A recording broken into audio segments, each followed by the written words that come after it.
Hi everyone. Thought it was around about time I did another Thoughts from the Car video, and particularly in the light of the news that we're heading to another national lockdown. I think all of us are feeling a degree of stress, whether it be right close to the surface and you know that you're stressed, or whether it's sort of bubbling in the background.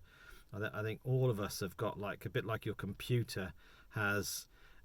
When you have tabs running in the background, it's just a bit slower and a little bit harder going. And I think many of us are experiencing that. And it could be that your experience is that you've been ill with COVID and you're now terrified of feeling that same illness again. It could be that you've got underlying health issues and you're worried that as there's more COVID around, that you escape the first wave, but you may not escape the second wave. It could be that you're fearing losing a loved one. It could be that your job is insecure. Maybe you're in the hospitality sector, or another kind of job that is becoming insecure with another lockdown. It could be that you're just finding the restrictions just really hard. I think all of us are finding not being able to make plans really difficult. Just when we thought things were coming to an end and we thought we'd reached the summit of this crisis, it turns out there's another one on the horizon, and we're asking ourselves, when will this ever end? And so I want to really talk about that. I want to talk about stress. How do we deal with stress? And the truth is, stress comes out in lots of different ways. Could be that that you're finding that yourself more easily angered at the moment. Small things irritate you and set you off in feeling angry. It could be that you can't focus on stuff. You've got jobs to do, you've got work to do, but you're just finding it really difficult to focus. It could be that you've got physical symptoms of stress. My back often aches more when I'm stressed. It could be your neck, it could be your stomach, it could be all sorts of things. It could be that your mood is low and you just don't know why your mood is low.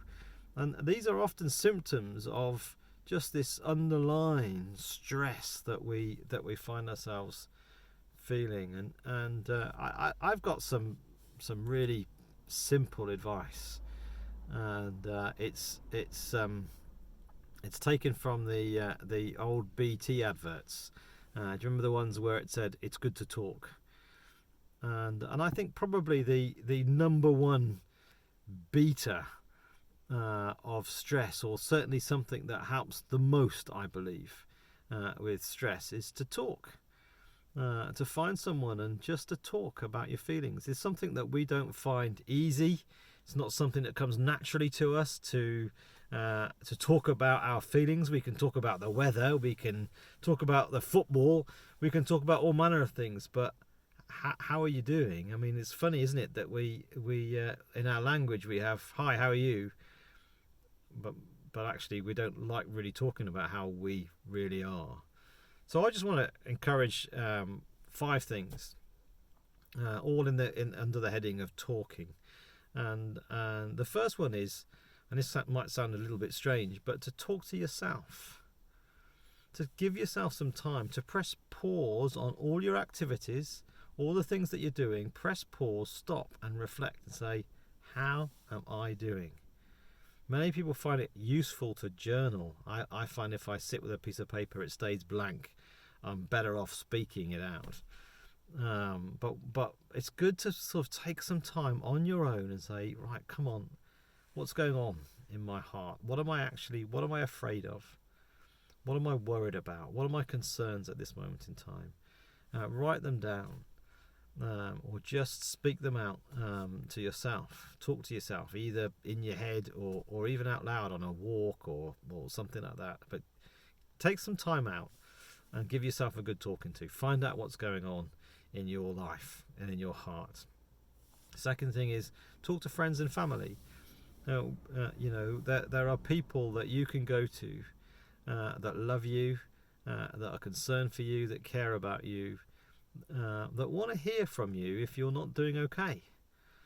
And so it's okay to pick up the phone or to even send a text to say, are you free? Can we have a chat? Maybe over Zoom, or maybe go for a walk. I believe we're still allowed to meet with somebody and go for a walk together outdoors.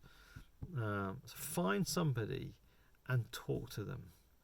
And I guess let's get used to that. Let's get used to being able to have the more deep conversations and say, this is what's going on in my life at the moment. I'm struggling. I'm feeling this. I'm worried about this. Talk it out, because when we talk it out, we hear ourselves saying it, and sometimes we can either find the solutions, or the bigness of the thing that we're fearing seems less big when we speak it out. I think the third thing. So the first thing is talk to yourself. Second thing is friends and family. Find people that you know care about you, and say, can I talk to you about how I'm doing?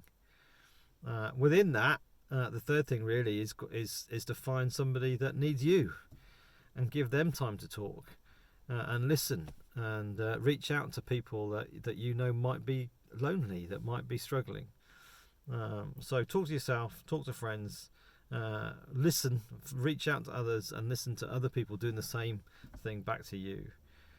It could be that you've done that, and you're still struggling, and actually you find that the stress levels are beginning to take over your life, and you're not managing to function.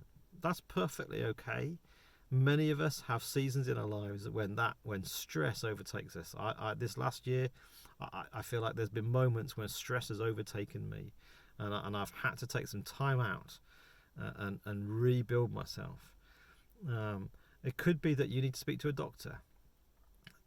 There's nothing wrong in ringing up the doctor to say, do you know what, I'm just struggling, I'm not myself, and I just don't know why. Maybe that you're not sleeping properly and you need just a little bit of help to get some sleep. Ring the doctor and talk to the doctor. If you know that you're not right, you're concerned about yourself, ring the doctor. The doctors are still there for us. I know they're busy with COVID, but the message from the government is that everything is functioning. The NHS is still functioning, and the government are working very hard to make sure that the NHS is still able to function. So ring your doctor, and sometimes you have to press through. Sometimes you have to persevere. Say, no, I need a longer call back. It's hard to do a face-to-face with the doctor right now, but you can book a longer call back and just talk about how you're doing and see if they've got any advice to help you. And the fifth thing, that probably should have been the first thing, but I guess sometimes we might, particularly as people of faith, we might neglect the first four things and jump straight to the fifth thing. And actually, the four things are also important. But the fifth thing is to talk to Jesus. In Jesus, whether I don't know if you have faith or you don't have faith watching this, but Jesus is someone that was a man that endured hardship. He suffered greatly, and he understands, he empathizes, he totally relates to struggles and suffering. So you can talk to him. You don't have to be religious, you don't have to know the language, you just need to have some faith that he's there and he's going to listen. And with that, you can speak to him, and I assure you that he will communicate back in all sorts of different ways. So there's my thought. My thought for the day from the car. It's just, I'm not an expert, I'm not a doctor, I'm not a psychotherapist. I just know that all of us are, in varying degrees, stressed. We all are. The whole planet is stressed. And all of us need to talk. So, talk to yourself. Talk to friends and family. Be there for someone else to talk to you. Talk to the doctor if you need to, and crucially, talk to Jesus, because he does listen and he does answer. Thanks for listening. I will probably put a few more of these up over the next few weeks whilst we're in this national lockdown.